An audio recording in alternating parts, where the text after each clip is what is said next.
Patrick hadn't slept in months. He wanted to sleep but couldn't. He'd always been troubled by sleep problems. Today, he wanted to sleep again. Usually, he fell asleep the moment he touched the bed. But today, he couldn't. After tossing and turning for a long time, he gave up. He sat in bed for a full 24 hours, glancing at the time and thinking of disturbing SpongeBob. SpongeBob was sleeping soundly at that moment. Patrick stood by the bed, his expression a bit scary. Whether SpongeBob wanted it or not, Patrick suddenly grabbed him and started messing around. He was having a lot of fun playing alone. Meanwhile, SpongeBob was so sleepy that he could barely keep his eyes open and couldn't stand. SpongeBob found Patrick, told him they had to sleep now, and tried to help Patrick with his insomnia. SpongeBob was very considerate, caring for him like a baby. Before feeding, he checked his temperature and finally sang a slow lullaby. Patrick finally began to feel sleepy, but SpongeBob fell asleep first. Patrick had no choice but to get out. He first raised a rock to try to knock himself out, but it was no use. Then he pulled a hose from the ground, but that didn't work. He even hit himself with an anchor, but even then, Patrick couldn't knock himself out. After thinking for a while, he decided to ask the person who slept the most for help. Of course,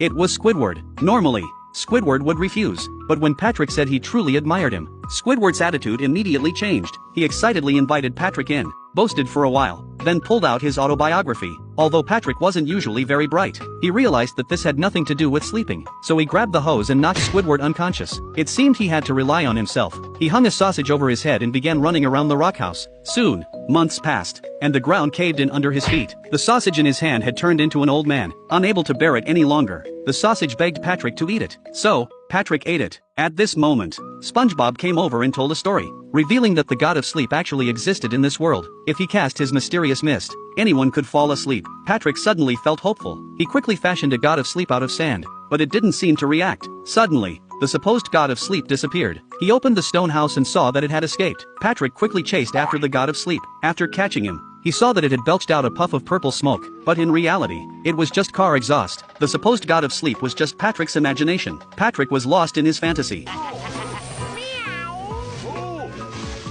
Eventually, the god of sleep made it to Squidward's house. Patrick quickly ran over and caught him, unleashing his wrath on him. Fortunately, SpongeBob intervened. It turned out that Patrick had once again imagined Squidward as the god of sleep.